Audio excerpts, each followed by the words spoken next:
Boa noite, queridos amigos, irmãos. Me chamo Sidney, ou Sidney, como preferirem. Faço parte do corpo de palestrantes do nosso querido Célio, no Centro Espírita Luz da Esperança, de São Francisco de Assis. Continuamos falando com os nossos amigos da nossa casa virtualmente, né? Em função da pandemia que enfrentamos, que esperamos que passe, né? Logo, né? Breve, né? Que seja breve a sua passagem, apesar de já fazerem alguns meses, mas não como já se disse, né? Um dia nessa vida tudo passa. Se passam os momentos bons, passam também os momentos ruins, né? E para de qualquer maneira tudo isso que passamos, que enfrentamos hoje, nos serve um pouco também de aprendizado para um pouco valorizarmos aquelas coisas que não costumávamos valorizar, prestar atenção um pouco mais nasquelas coisas que não prestávamos tanta atenção e pensar naquelas coisas que costumávamos reclamar, como se diz, né, como dizemos aqui, né, de barriga cheia.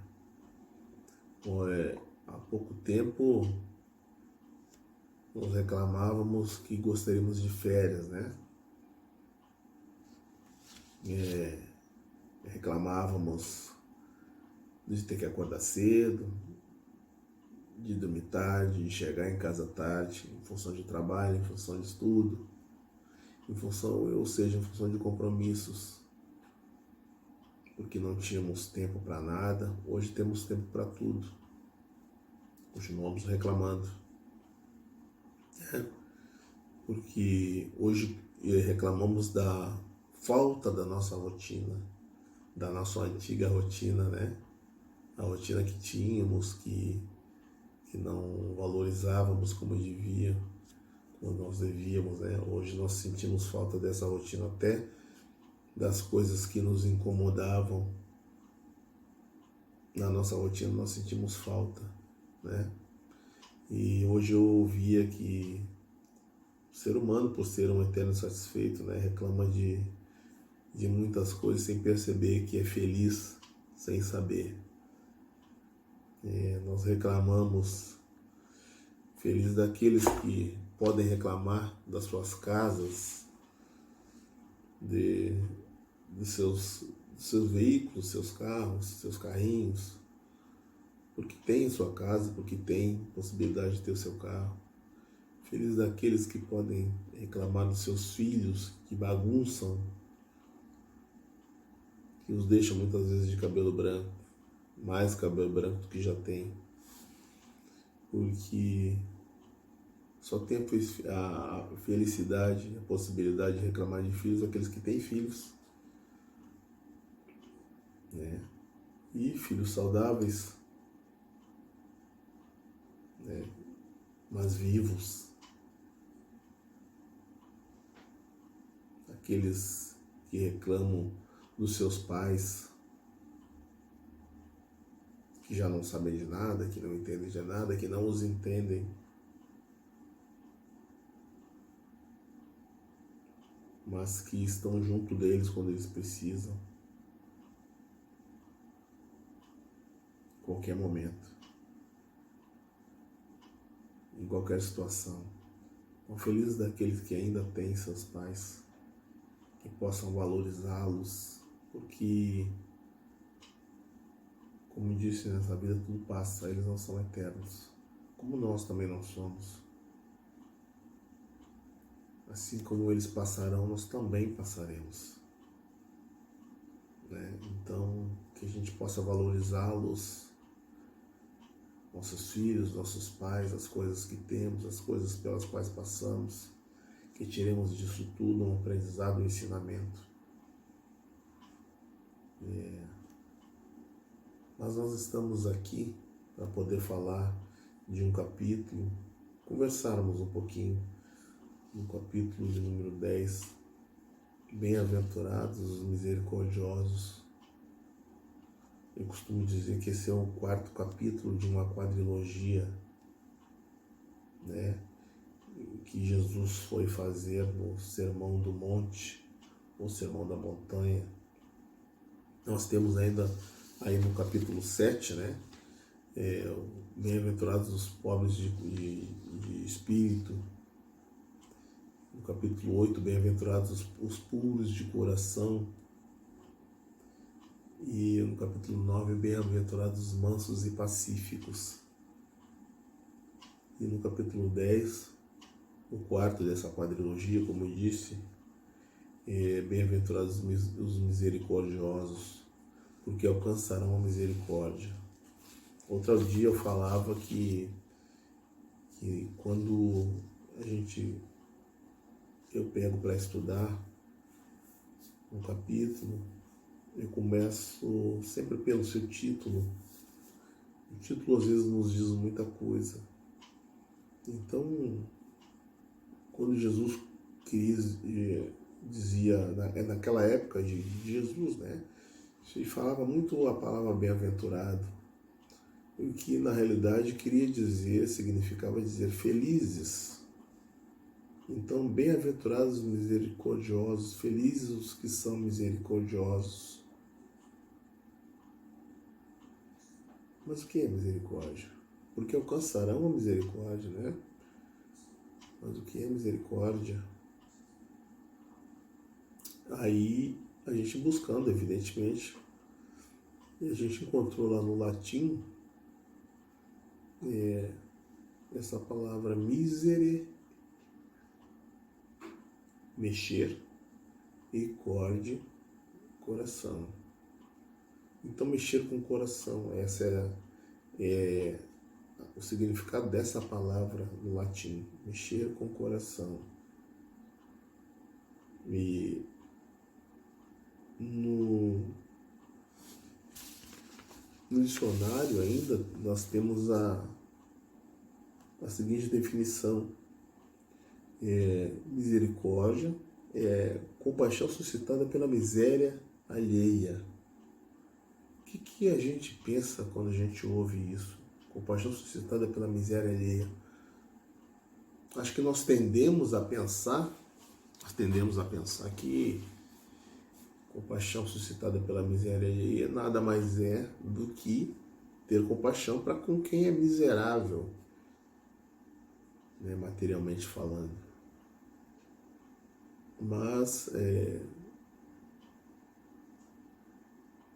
quando Jesus veio nos ensinar, ele não estava muito preocupado com as coisas da matéria, né? Ele veio nos ensinar as coisas do Espírito, né? Para que nós aprendêssemos as coisas que mais importavam, que seriam as coisas do Espírito, né? Na vida futura, que é o que levaríamos para a vida futura, a nossa moral, né? Nosso entendimento moral. Então, quando ele fala, nós vemos aqui então a compaixão ser suscitada pela miséria alheia, nada mais é do que a miséria moral, a miséria espiritual de quem quer que seja. Então, quando nós devemos ter compaixão por alguém, nós não devemos entender que aquela pessoa é miserável materialmente, porque às vezes não é miserável materialmente. Materialmente ela pode ter tudo, mas lhe falta moralmente, espiritualmente o entendimento. Então, por isso ela é uma pessoa que pode-se dizer é um miserável moral e espiritual, né? E ainda a definição do Espiritismo diz que misericórdia consiste no esquecimento e no perdão das ofensas. Então, o misericordioso deve esquecer as ofensas, Esquecer nada mais é do que perdoar. Aquele que perdoa esquece, né? Nós não somos capazes de perdoar, nós somos capazes de esquecer. Nós dizemos que perdoamos, mas nós somos capazes de esquecer. E diz ainda que o esquecimento é próprio da alma elevada. Nós somos almas elevadas.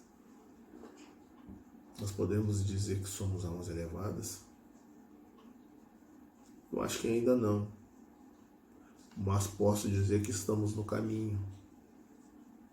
Que buscamos esse caminho. E se queremos e se buscamos esse caminho, nós temos que começar de algum lugar. Nós não somos, mas pretendemos ser. E Deus sabe que seremos almas elevadas um dia. Então temos que começar de algum lugar. E quando Jesus diz que Deus somente nos dará o perdão quando fomos capazes de perdoar, quando diz aqui, se perdoarem as faltas que os homens cometem contra vocês, também receberão o perdão de meu Pai Celestial. Mas se não perdoarem os homens quando foram ofendidos, meu Pai Celestial também não os perdoará. Isso está lá em Mateus, no capítulo 6, os versículos de 14 e 15. Então, para nós termos o perdão divino, nós temos que ser capazes de perdoar. Não é fácil? Talvez não, mas nós somos capazes. Nós temos que fazer um esforço, nós temos que buscar aqueles irmãos que nos fazem passar dificuldades, que possamos entendê-los, que possamos perceber que muitas vezes aqueles irmãos, o que lhes falta é entendimento, para que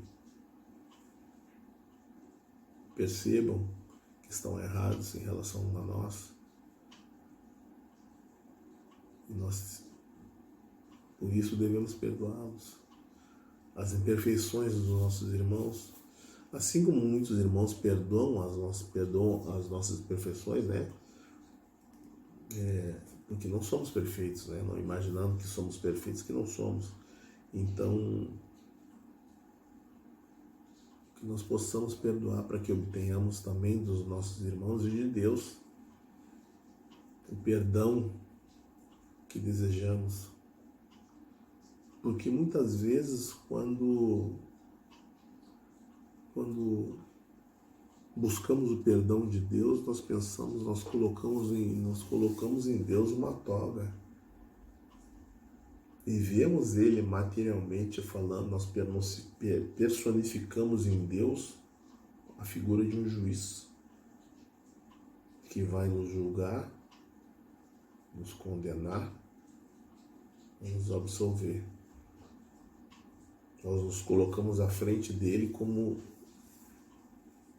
um julgador. Mas será que é Deus quem irá nos julgar, nos condenar, nos absolver?